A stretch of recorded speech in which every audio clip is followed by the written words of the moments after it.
Let's make no mistake that we just had the most conservative and most productive session in history. And the governor and the speaker and I worked well together. In fact, better than the Senate and the House has ever worked together. In fact, on SB 3, we just had between the two chambers, there are 108 Republicans. And the governor, and I think the count is 105, voted for SB 3. 105.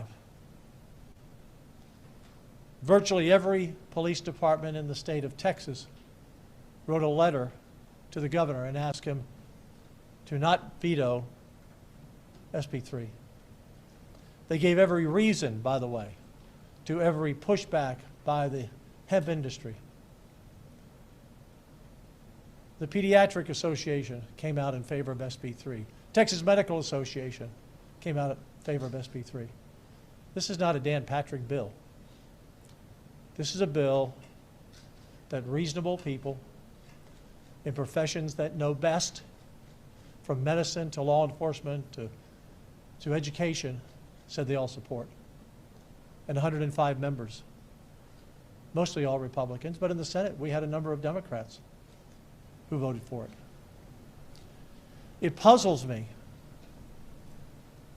why my friend Greg Abbott, Governor Abbott, would at the last minute, at about 22 minutes after 11, decide to veto this bill. I know he gave the reasons in his proclamation, but our team simply doesn't agree with those reasons, and we'll talk through that.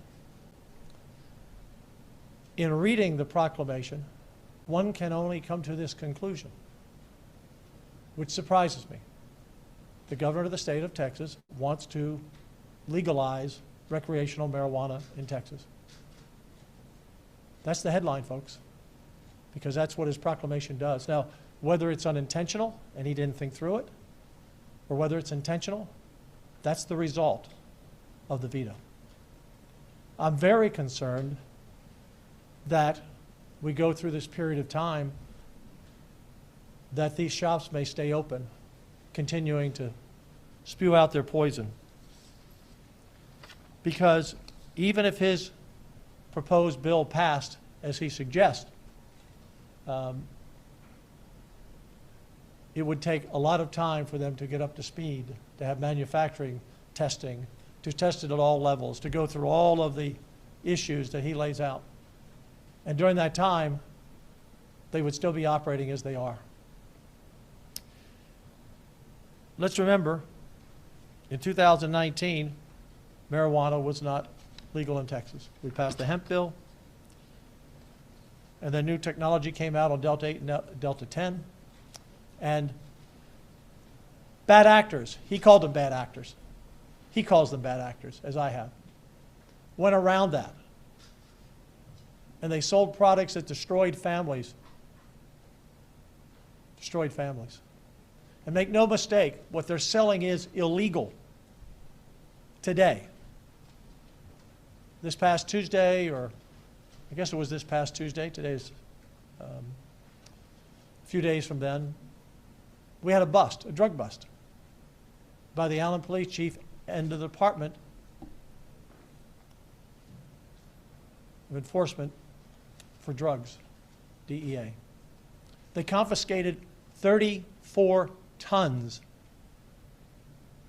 of products, including $7 million in cash, jewelry, cars, and they have seized that place. 34 tons. A few weeks ago, Prosper graduation ceremony sent 7 kids to the hospital who had induced these gummies or some type of THC product. And then, as he notes in his proclamation, a 15-year-old shot his mother 3 times after having gummies. And we had this testimony from, that's who I feel badly for. Someone texted me this morning and said, Dan, I feel badly for you. I said, don't feel badly for me. I'm used to tough political fights. The governor and I will work together in the future, and we'll disagree from time to time. But this is a fight that didn't need to be. Aubrey Adams came in and testified.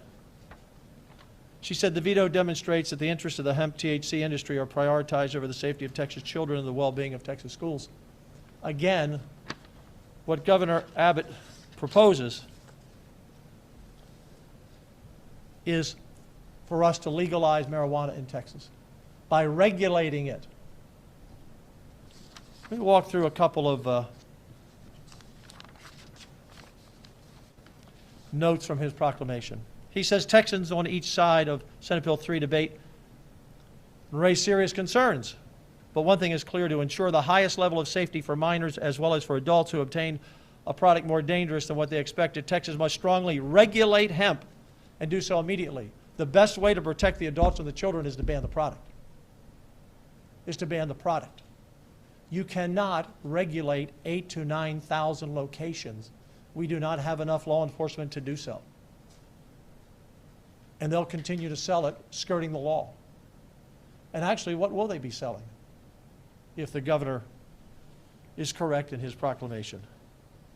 He says Senate Bill 3 is well-intentioned, but it would never go into effect because valid constitutional challenges, litigation challenging the bill has already been filed. Since when did we care who sued us when we passed a bill?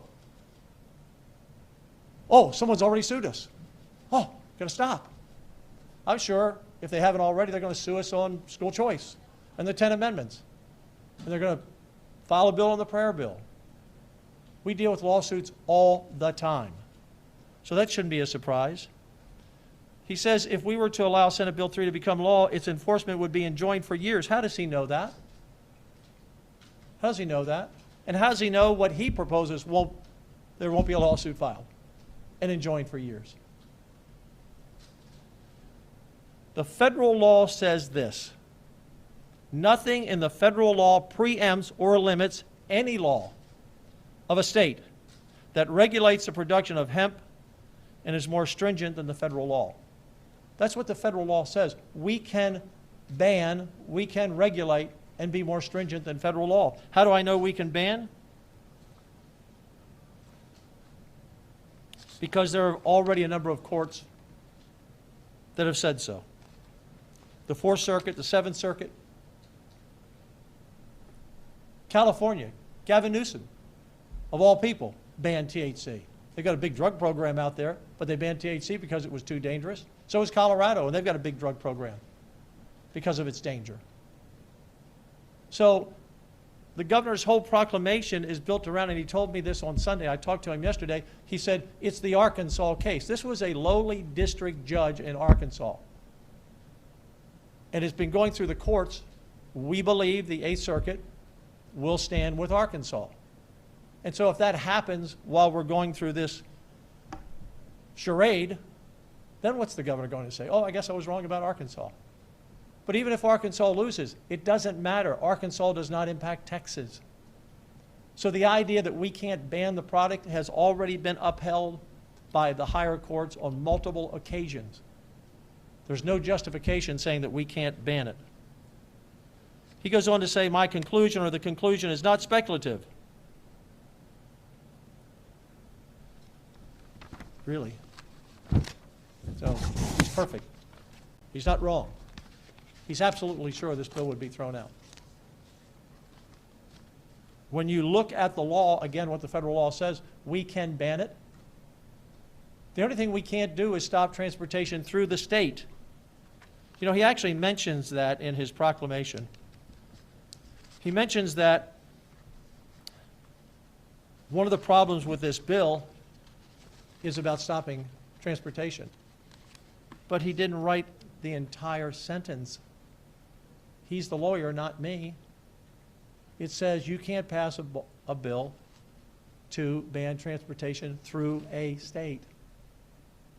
That's not what he wrote. The teacup program, he signed that bill. That's worthless now.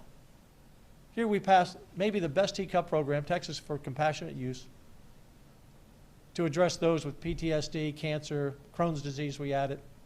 Who's going to go there now when they can go to any smoke shop and get what they want? That's why no one grew their licenses before. So at the end of the day, what puzzled me was the last time I talked to the governor in the Capitol before session, he said, don't worry about the bill. He said, your bill is fine.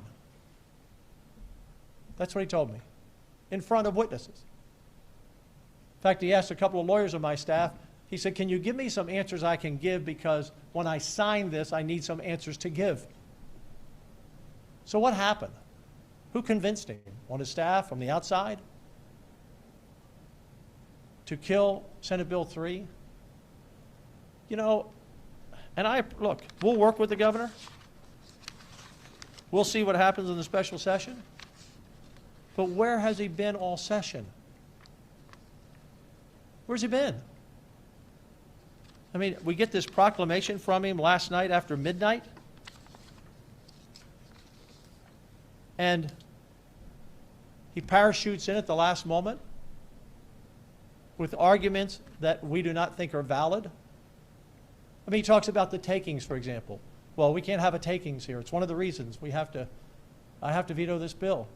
But yet in his own proclamation, one of the things he lists is we will not allow hemp and vape shops near schools or churches. So he's going to take them. He's going to tear up their lease. Tell them they got to move. I think that's the takings. I think he might be sued over that. He talks about basically that we have to leave the status quo where it is. In other words, if we regulate this, and what do you regulate? You regulate things that are legal. And that's why I said, and I'm stunned that he wants to legalize marijuana in the state of Texas. So I'm not having a bad day. Texas is having a bad day, because if we become Washington State or Oregon or Colorado on products that we cannot possibly test in 8,000 or 9,000 locations with the small law enforcement we have doing their best, you can hit one here, one there. He's going to allow them to sell above the 0.3%, which is in federal law. That's what his proclamation says. So why doesn't he just come out? I hope he'll make a statement today and say, yes, the lieutenant governor is right. I am for legalizing marijuana for adults in the state of Texas. Because that's news to me. It was news to me when he changed his position on casino gambling. It was news to me when he changed his position on sports betting, which don't have the votes in the legislature either. Who are we as a state? We think we're going to attract business here if we got a bunch of people high on marijuana at very high levels? Is that who wants to come here and build their plant here, open up a business, move their family here? We're not Colorado, and we're not Oregon, and we're not Washington State. We're Texas. And I will not sign a bill that legalizes marijuana in Texas. I will not gavel it down, because that's what he's asking the legislature to do. And here's the box he's put us in, folks. This is the box. So when he says he just came to it, you know, he told me, well, I just kind of made the decision Saturday and this came late. Again, where was his staff and where was he? If he'd have worked with us through the session, maybe we could have addressed some of his issues and maybe we could have answered some of his questions. But he made a decision to veto this bill very late without even giving us the courtesy of a call to say, hey, can you clarify this for me? So I just need to let you all know that here's the box he created. If we don't pass a bill, that regulates hemp and marijuana, then the status quo continues in those 8,000 shops and they keep selling all this poison and kids keep getting sick and parents keep losing their children and people walk out in front of trains and people shoot somebody. And by the way, if that happens, I'm sorry, Governor, it's not on us. We'd abandon. So if we don't pass a bill, the status quo continues. And the bad actors, as he calls them, the people running those 3 warehouses up there with 34 tons of illegal products, they get to continue operating as they are near our schools. But if we pass a bill as he recommends, then we're legalizing marijuana. So he's put the legislature in a very bad position.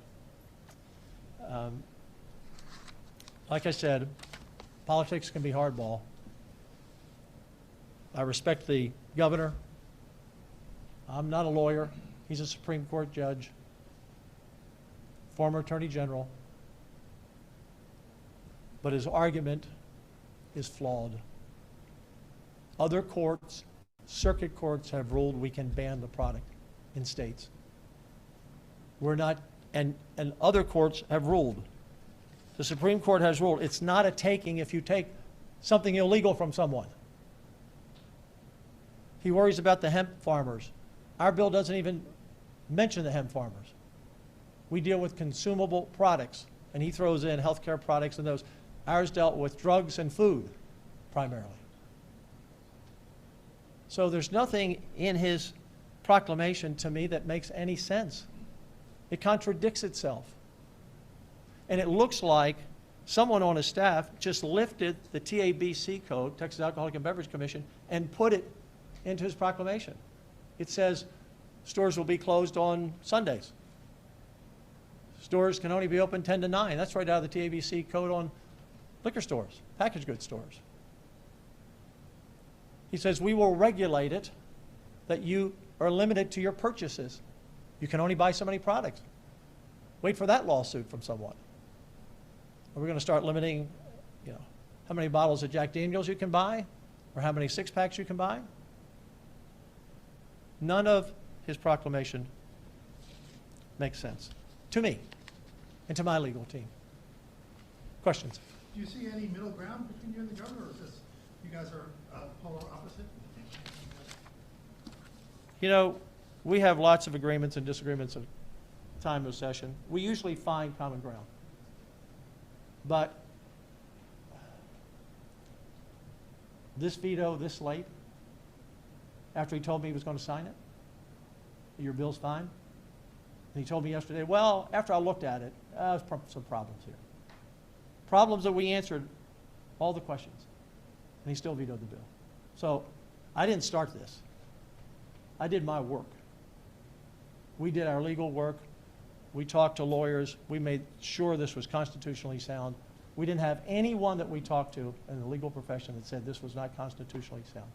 Is this an outlier, or has a similar issue that you were totally invested in been vetoed by the governor? Well, last session, we had the homestead exemption in 2 special sessions. And it wasn't a veto, but he didn't like the $100,000 homestead exemption. And so he refused to put it on the call. You can look it up. He didn't put it on the first call. He didn't put it on the second call. And finally, the former speaker and myself said, we're going to pass it. And I don't know if he signed it or let it become law. So it's different. But that was one of those things where I was surprised too, because everybody wanted the $100,000 homestead exemption except the governor. And now it's $200,000 for seniors. He didn't say anything this year. And it's $140,000 for everybody else. So this is similar, but that wasn't a veto. But in that case last year, he never said to me he was with me on it. So that was his right.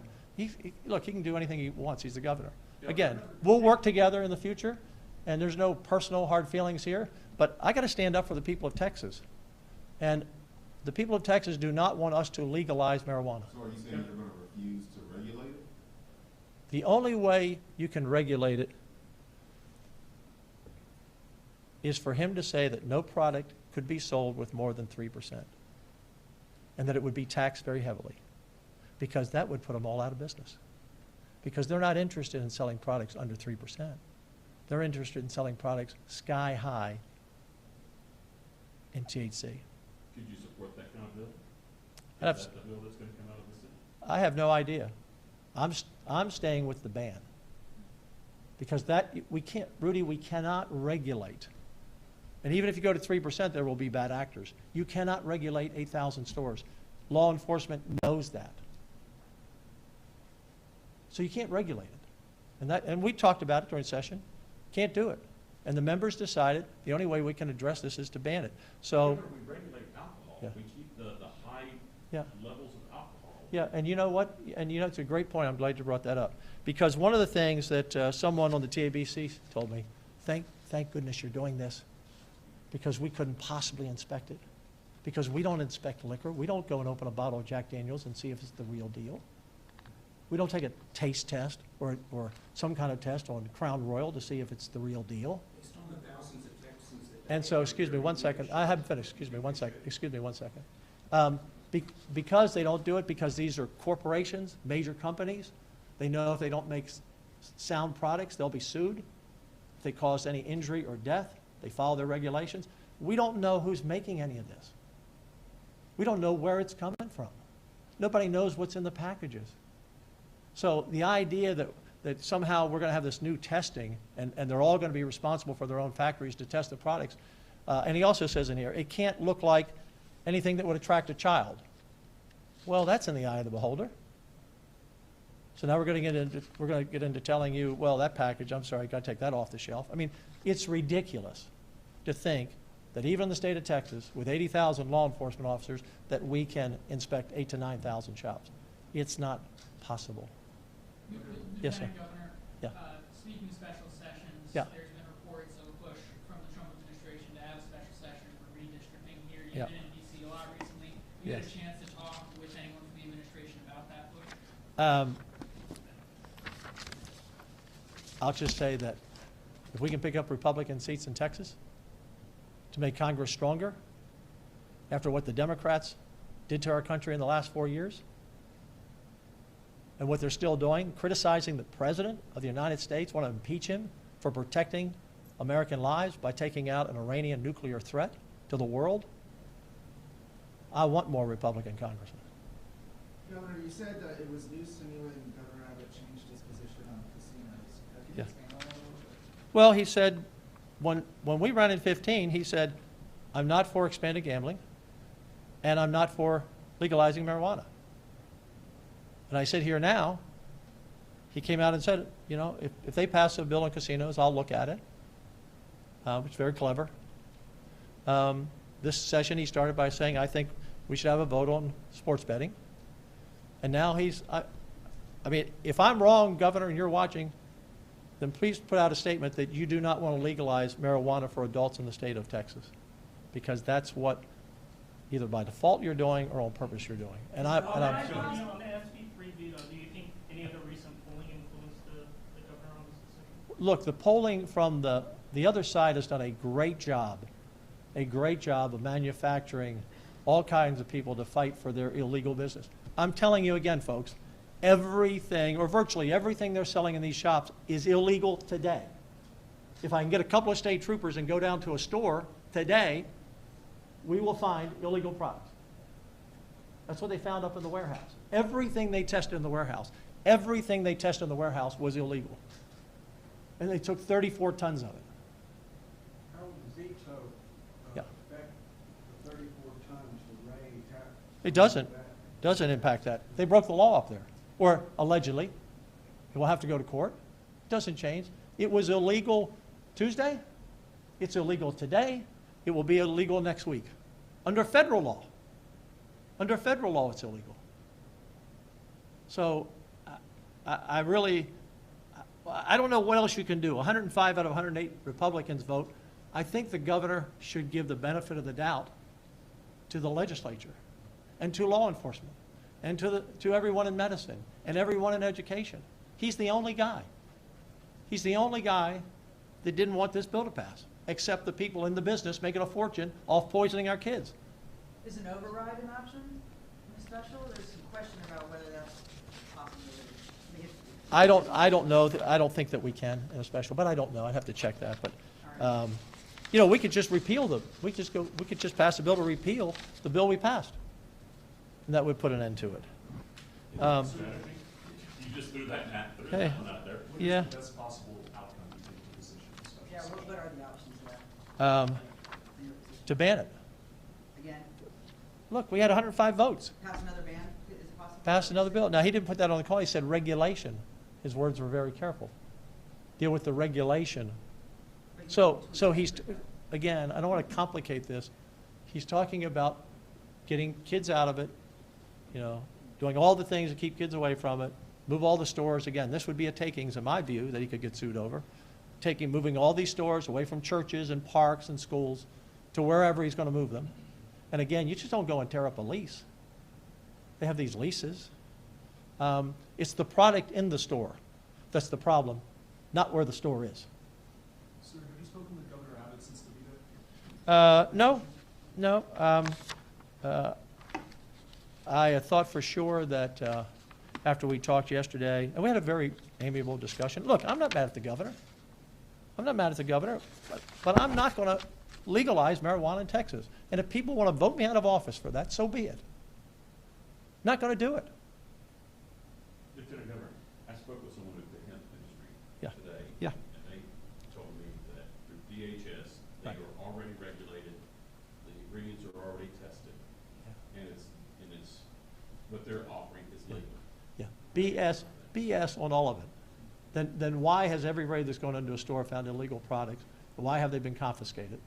And why did DEA come in? And look, here's the other thing. We have no idea who's making this product. Are they terrorists? Is this a terrorist money laundering scheme in Texas? Is it a cartel money laundering scheme? You know, someone told me I better watch my step. That's what someone told me. I better watch my step. Because this whole idea by the industry again saying, well, these are mom and pop businesses. No, they're not. There may be a few. This is all orchestrated. As I said, over 3 or 4 years, 8,000 to 9,000 shops open up. They all look the same. They all have the same products. They all have the same footprint. They're all built in the same spot around schools, or most of them. No, that wasn't a coincidence, Rudy. That's organized crime behind it. Very likely. Very likely. When someone tells you to watch your step, you can read that how you want. And with that, are you concerned about losing votes given the very public backlash that the bill got and these threats that you're talking about? Are you worried that you're not going to have as many votes in a special session for an outright ban? Not votes for you, but votes for. Yeah. Oh, yeah. Look, I'm not sure what the members are going to do.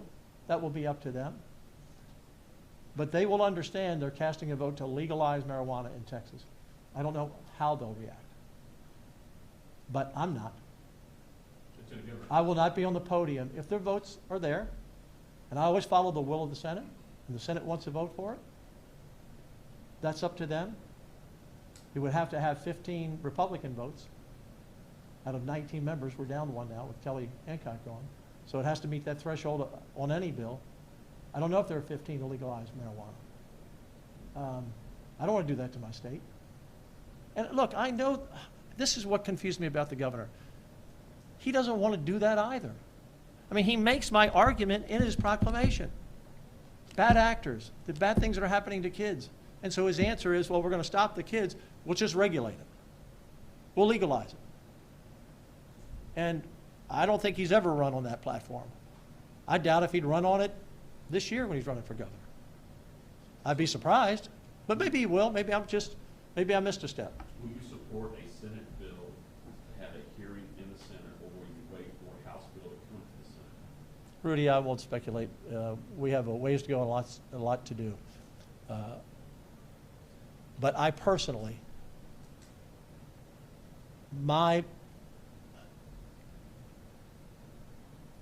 what kind of state do we want? What kind of culture do we want? Do we want everybody high? I mean, everyone will tell you in those other 3 states, work product is going down. Everywhere you go, it smells like grass. It's awful. The last time I went to Colorado, I didn't want to go back anymore. I don't want that for Texas.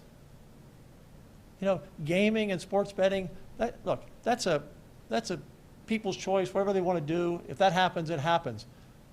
But this is life and death. This is life and death, Rudy. This destroys lives. This reaches a whole nother level. Last Yes, question. sir. Last- Do you plan to speak with Governor Abbott ahead of a special session on this issue to make your points and maybe try to? Yeah, look, I want to repeat. I'm not angry with him, but I'm not happy that he vetoed it how he did it. I would be untruthful if I said, oh, that's fine. To do it at 11:22 at night, I really felt sorry for all those people that came and testified that poured their hearts out. I felt sorry for law enforcement trying to do their job. You have to respect the legislature. And if it was a clear argument here, I would say, okay, Governor, good point. I'll give you an example. I wasn't with him on the cybersecurity bill he won at the end, because he didn't talk about it the whole session. And suddenly he wanted to pass it at the end. And I said, Governor, I don't know anything about it. Why are we putting it at UTSA? Why are we doing this? Why are we doing that? I said, give me something. I took it home. I read it for the week, and I came back and said, I'm with you. You made your point. Where was he on this bill? He could have talked to us at any time. The speaker, myself, members. He didn't never discuss this. And then to parachute in at the last moment over the will of the Senate and the House with arguments, again, other courts have said you can ban it. We're not, our bill doesn't impact farmers at all because it only deals with drugs and food, consumables. The law before 2019, when we passed the hemp bill, marijuana was illegal in the state. It's still illegal in the state, and he now wants to make it legal. By this veto, he has now put us in a box. If we do nothing, the status quo continues for the next 2.5 years, 3 years, to the next session until you can pass a law, which would be devastating to families, or we have to capitulate and vote for the lesser of two really bad evils. So that's the box we're in. We will work through it, hopefully, but you know, people can say what they want. It's not the state I want. I don't want my kids and my grandkids growing up where everybody's high. Because his bill, what his bill says, his proclamation, that this will be the high-level THC, because according to him, now that that's already happened, he quotes a case in there that you can't go back and take that back because that would be unfair, in essence. They've already built a business. They're already selling this terrible stuff. So we can't go back and take it from them. It's illegal, yes we can. You didn't get your film and Senate bill passed. Any Oh. comment on that? Your film and Senate bill, what's that? Hey, look, we had a great session. The governor and I worked on everything. We passed probably more Senate priority bills than we've ever passed. I'm not arguing with that. But most of those bills, a few did. Most of those bills weren't life and death. And didn't destroy families. Thanks, This everyone. one did. What about Hey, all the time we got? thank you all. Bail reform on the special session? Yeah, I'd like to see the bail reform on the special session. Those two bills that didn't pass, Democrats want to allow murderers who have already been charged once to get out of jail so they can kill again. And they can't stand up for that, or illegal immigrants who have done that like they did to poor Jocelyn Nungary. I don't understand the humanity of that, quite frankly. Don't understand. We didn't have any problem with Democrats in the Senate voting for it. It's the House Democrats. So thank you all very much. Hey, have a great summer, and we'll see what's next, right? All right, thank you all.